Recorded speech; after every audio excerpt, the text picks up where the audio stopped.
Contrairement aux autres modèles Star, la chaîne de distribution de la V-Star 1100 n'est pas reliée directement au vilebrequin. Elle est reliée à un pignon baladeur, en vue de réduire la contrainte exercée sur les composants des arbres à cames. La marche à suivre décrite dans le manuel d'entretien pour le calage des arbres à cames peut porter à confusion, puisque les étapes ne sont pas publiées dans une même section. Ici, nous présentons la marche à suivre complète du calage des deux cylindres, en commençant par les parties supérieures et les pièces d'entraînement de la distribution. Installez la clavette demi-lune et le pignon d'entraînement primaire sur le côté droit du vilebrequin. Repérez les deux roues d'entraînement de la chaîne, celle estampée du numéro 2 pour le cylindre arrière et celle estampée du numéro 3 pour le cylindre avant. Les deux chaînes sont pareilles. Installez une chaîne sur chaque roue d'entraînement et posez la bonne roue dentée de chaque côté du carter. Installez les pièces de retenue des organes de distribution. Vérifiez que les doigts des pièces de retenue s'emboîtent dans les encoches des arbres, puis serrez les boulons au couple. Tournez le vilebrequin pour que la clavette demi-lune du côté droit s'aligne sur le centre de la roue d'entraînement de distribution. L'entredent des roues dentées est nul. Insérez un pointeau conique de 6 mm dans le trou d'alignement d'une roue dentée, puis enfoncez-le de façon à aligner complètement les dents des roues. Si vous avez remplacé une de ces roues dentées, vous constaterez que l'usine les livre déjà munis d'une axe de 6 mm en son centre. Retirez cet axe une fois l'installation terminée. Les pignons droit et gauche ne sont pas interchangeables. Seule la roue dentée marquée de la plus grande marque d'identification convient au pignon d'entraînement primaire. Installez les deux ressorts amortisseurs et deux goujons limiteurs dans chacune des trois fentes du pignon d'entraînement primaire à droite. Appliquez de la graisse pour aider à retenir les ressorts et les goujons en place. Vérifiez que les trois crabeaux du pignon sont bien centrés entre les ressorts et les goujons et que la seule marque de pointeau du pignon à droite s'aligne sur la seule marque du pointeau de la roue d'entraînement de distribution et aussi que les dents des roues dentées sont bien alignées. Cognez légèrement le pignon de distribution à l'aide d'une douille de 36 mm et d'un maillet en caoutchouc pour assurer que les crabeaux sont bien en place entre les ressorts amortisseurs et les goujons. Les repères sur les roues de distribution servent au calage des roues par rapport au vilebrequin et non au calage des arbres à cames, étant donné que le rapport de ces roues est tel qu'elles s'alignent seulement une fois aux 10 tours de vilebrequin.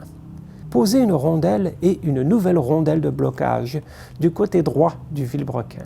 Posez l'écrou, serrez au couple spécifié, puis repliez la rondelle de blocage. Retirez maintenant le pointeau de la roue d'entraînement de distribution. Supportez les deux chaînes de sorte qu'elles ne se coincent pas et faites tourner le vilebrequin jusqu'à ce que la gorge de la clavette demi-lune du côté gauche s'aligne sur la ligne centrale de la roue de distribution.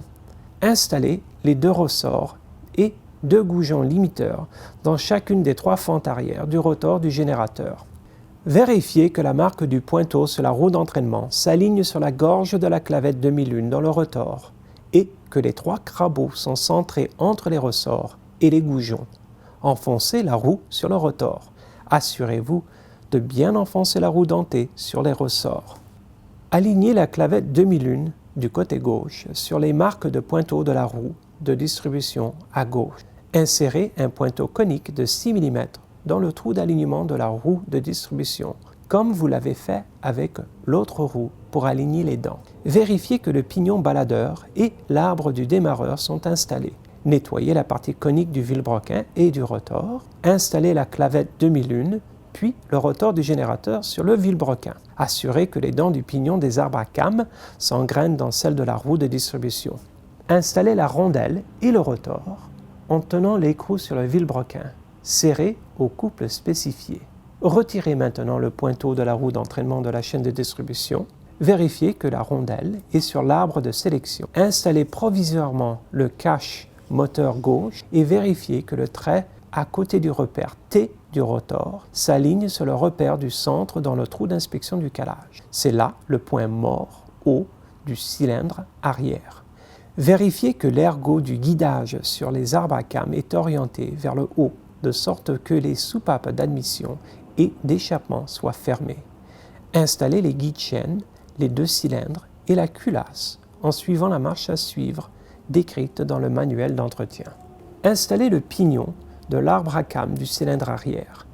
Vérifiez que la seule marque de pointeau sur le pignon de l'arbre à cames s'aligne sur le repère de la culasse. Installez la rondelle et le boulon, puis serrez au couple. Installez le tendeur de la chaîne du cylindre arrière et revérifiez que la marque de pointeau est toujours alignée sur le repère de la culasse. Supportez la chaîne du cylindre avant. Faites tourner le vilebrequin de 290 degrés dans le sens des aiguilles, puis alignez la seule ligne du rotor du générateur sur le centre du trou d'inspection de calage. C'est là le point mort haut du cylindre avant.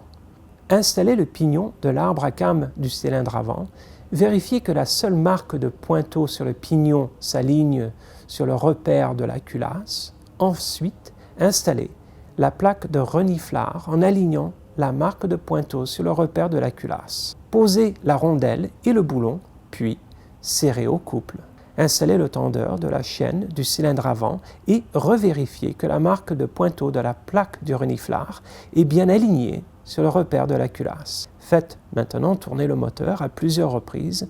Vérifiez que le calage des arbres à cames est correct pour les deux cylindres. Terminez l'installation des caches du moteur, puis remontez et réglez le reste de l'unité en vous rapportant aux marches à suivre dans le manuel d'entretien.